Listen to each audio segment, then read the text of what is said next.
ഇന്ന് ഞാൻ സംസാരിക്കാൻ പോകുന്നത് ആയിരക്കണക്കിന് മാരീഡ് സ്റ്റുഡൻസ് ചോദിക്കുന്ന ഒരു ചോദ്യത്തെക്കുറിച്ചാണ്. ഞാൻ ജർമ്മനിയിലേക്ക് സ്റ്റുഡന്റ് വിസയിൽ പോകുന്നു. എൻ്റെ ഭാര്യയ്ക്ക് വരാൻ പറ്റുമോ? അല്ലെങ്കിൽ എൻ്റെ ഭർത്താവിനെ കൂടെ കൊണ്ടുപോകാൻ പറ്റുമോ? സ്പോസിന് ജോലി ചെയ്യാൻ പറ്റുമോ? മാരേജ് കഴിഞ്ഞ വിസ റിജക്റ്റ് ആകുമോ? ഈ ചോദ്യങ്ങൾ ദിവസവും എനിക്ക് വരാറുണ്ട്. ഇന്ന് ഈ വീഡിയോ കഴിഞ്ഞാൽ നിങ്ങൾക്ക് സ്റ്റുഡന്റ് ഡിപ്പെൻഡന്റ് വിസ സംബന്ധിച്ച് മുഴുവൻ ചിത്രവും നിങ്ങൾക്ക് മനസ്സിലാകും. ഞാൻ സജിൻ, സേഫ് ഹോം ജർമ്മനിയിലേക്ക് എല്ലാവർക്കും സ്വാഗതം. പലതരം സ്വപ്നങ്ങളുമായിട്ടാണ് നമ്മൾ ജർമ്മനിക്ക് പോകുക. നന്നായി പഠിക്കണം, നല്ലൊരു ജോലി ഉണ്ടാവണം, സെറ്റിൽ ആകണം, ഇങ്ങനെയുള്ള കുറെ കാര്യങ്ങൾ. കുറച്ച് വർഷങ്ങൾക്ക് ശേഷം നമ്മുടെ വിവാഹം കഴിയുമ്പോൾ നമ്മുടെ ജീവിത പങ്കാളിയെ നമ്മൾ ജർമ്മനിയിലേക്ക് കൊണ്ടുവരാനായിട്ട് അതിയായിട്ട് ആഗ്രഹിക്കും. അതുകൊണ്ട് തന്നെ ഇവിടെ പല മിസ്ഇൻഫർമേഷനും കൂടുതലാണ്. അതിനാലാണ് ഇന്ന് നമ്മൾ ആ ഒരു മിസ്ഇൻഫർമേഷനെ കുറിച്ച് സംസാരിക്കുന്നത്. ഇവിടെ മാരീഡ് ആയിട്ടുള്ളവര്, എൻഗേജ്ഡ് ആയിട്ടുള്ള, സിംഗിൾ ആയിട്ടിരിക്കുന്നവരുണ്ടെങ്കിൽ ഒന്ന് കമന്റ് ചെയ്യണം. എന്താണ് സ്റ്റുഡന്റ് വിസ? ആദ്യം ഒരു കാര്യം മനസ്സിലാക്കണം.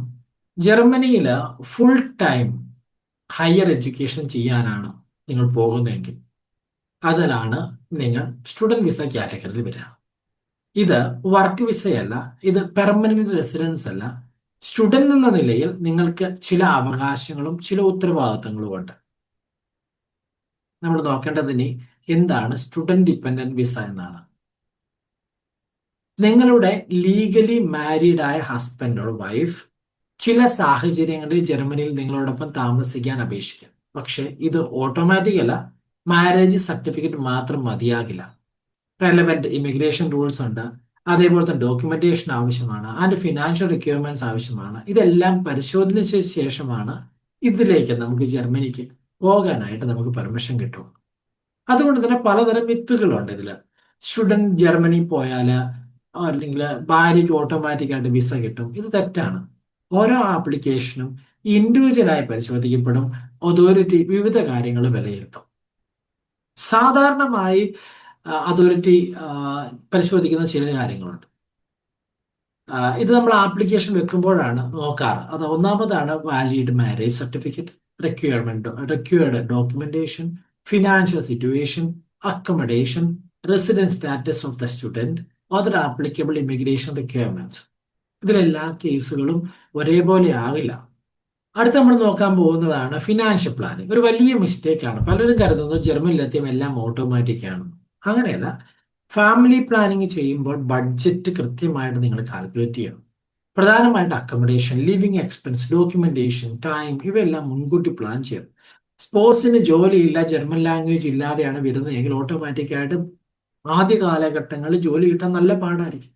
എന്നാൽ സ്പോർട്സിന് B2 ലാംഗ്വേജ് പ്രൊഫഷൻസിയുമായിട്ടാണ് ജർമ്മനി വരുന്നതെങ്കിൽ ഡെഫിനറ്റ് ആയിട്ട് പല രീതിയിൽ നമുക്ക് ജോലിക്ക് അപേക്ഷിക്കാനുള്ള ഓപ്പർച്യൂണിറ്റികളുണ്ട്.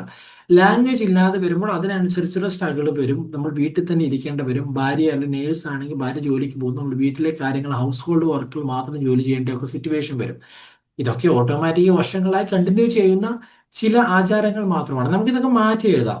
എൻ്റെ അഡ്വൈസ്മെന്റ് സജനിൽ തന്നെ 42 വയസ്സുള്ള ആൾക്കാരെ പഠിക്കുന്നുണ്ട്. എന്തുകൊണ്ടാണ്? അവർ വൈഫ് ജർമ്മനിലാണ്. അവർ അങ്ങോട്ട് ചെല്ലുമ്പോൾ ഒരു ലാംഗ്വേജിൽ ഫ്ലുവൻ്റ് ആയിട്ട് എന്തെങ്കിലും ജോലിക്കായിട്ട് അപേക്ഷിക്കാം എന്നൊരു കോൺഫിഡൻറ്റോട് കൂടിയാണ്. ഇതിൽ അടുത്ത ചോദ്യം നമുക്ക് വരാം, ക്യാൻ ദ സ്പോസ് വർക്ക്?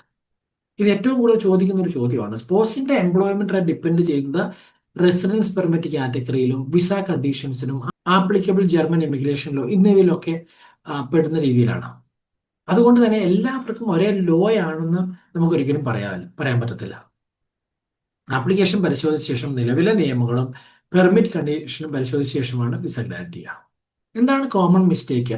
മിസ്റ്റേക്കുകൾ എപ്പോഴും ഫേക്ക് ഡോക്യുമെന്റ്സ് വെക്കുമ്പോൾ, റോങ് ഇൻഫർമേഷൻ വെക്കുമ്പോൾ, പ്യുവർ ഫിനാൻഷ്യൽ പ്ലാനിങ് ഉണ്ടാകുമ്പോൾ, ഇൻകംപ്ലീറ്റ് പേപ്പർ വർക്ക് വരുമ്പോൾ, ലാസ്റ്റ് മിനിറ്റ് ആപ്ലിക്കേഷൻ വെക്കുമ്പോൾ, അല്ലെങ്കിൽ റൂൾ വെരിഫൈ ചെയ്യാതെ സോഷ്യൽ മീഡിയ റൂമേഴ്സിൽ മാത്രം വിശ്വസിക്കുമ്പോഴൊക്കെയാണ് ഒരു മിസ്റ്റേക്കുകളിലേക്ക് നമ്മൾ കടന്നു വരിക. എനിക്ക് നിങ്ങളോട് പറയാനുള്ള, ഞാൻ എപ്പോഴും പറയാനുള്ള ഗോൾഡൻ അഡ്വൈസ് എന്താണെന്ന് വെച്ചാൽ, നമ്മുടെ ഈ ജർമ്മനിയുടെ പ്രത്യേകത, we need patients.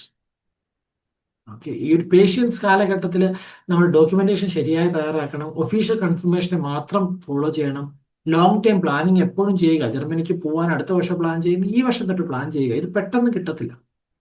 Marriage genuine ആണെങ്കിൽ, ഡോക്യുമെന്റേഷൻ കംപ്ലീറ്റ് ആണെങ്കിൽ, പ്രോസസ്സ് ശരിയായി ഫോളോ ചെയ്യുന്നത് വളരെ പ്രധാനപ്പെട്ടതാണ്. എനിക്ക് തോന്നുന്നു ഇന്നത്തെ ഈ വീഡിയോ കഴിയുമ്പോൾ നിങ്ങൾക്ക് കുറച്ചെങ്കിലും എന്താണ് സ്റ്റുഡൻസ് സ്പോർട്സ് വിസ എന്നുള്ളതും, ഇത് ഓട്ടോമാറ്റിക് അല്ല എന്നുള്ള സത്യവും, അതേപോലെ പ്ലാനിങ് എത്രത്തോളം പ്രധാനമാണെന്നുള്ളതും, documentation, financial preparation, common mistake എന്താണെന്നുള്ളത് നിങ്ങൾക്ക് മനസ്സിലാണെന്ന് ഞാൻ കരുതുന്നു. നിങ്ങൾ ആദ്യമായിട്ടാണ് ഈ ചാനൽ കാണുന്നതെങ്കിൽ നിങ്ങൾക്ക് ജർമ്മൻ പഠിക്കുന്ന അല്ലെങ്കിൽ ജർമ്മനിലേക്ക് പോകാൻ ഇഷ്ടപ്പെടുന്നവർക്ക് ഈ ചാനൽ നിങ്ങൾ ഷെയർ ചെയ്യുക. കാരണം നമ്മൾ സംസാരിക്കുന്നത് ജർമ്മൻ റിലേറ്റഡ് ആയുള്ള സബ്ജക്റ്റ് മാത്രമാണ്. അതേപോലെ തന്നെ നിങ്ങൾക്ക് ജർമ്മൻ ലാംഗ്വേജ് പഠിക്കണമെങ്കിൽ നമുക്കൊരു വണ്ടർഫുൾ പ്ലാറ്റ്ഫോം ഉണ്ട്, ഡോയ്ച്ച് മിറ്റ് സച്ചിൻ. അവിടെ നിങ്ങൾക്ക് പല രാജ്യത്തിൽ പല സമയങ്ങളിൽ നിങ്ങൾക്ക് പഠിക്കാൻ പറ്റും. ഇൻഡിവിജ്വൽ ക്ലാസ്സസ് ആണ്, ടീച്ചർമാർ നിങ്ങൾക്ക് വേണ്ടി അലോക്കേറ്റഡ് ആയിരിക്കും. So be proud about learning German and coming to Germany. ബുദ്ധിമുട്ടുണ്ടാകാം, പക്ഷേ right guidance will help you always. ജർമ്മനിലേക്ക് പോകാൻ ആഗ്രഹിക്കുന്ന മാരീഡ് കപ്പിൾസിന് ഈ വീഡിയോ ഷെയർ ചെയ്യുക. എന്തെങ്കിലും ഡൗട്ട് ഉണ്ടെങ്കിൽ കമന്റ് സെക്ഷനിൽ രേഖപ്പെടുത്തുക. I will be happy to answer your questions. So it's me Sajin from Safe Home Germany, and see you tomorrow.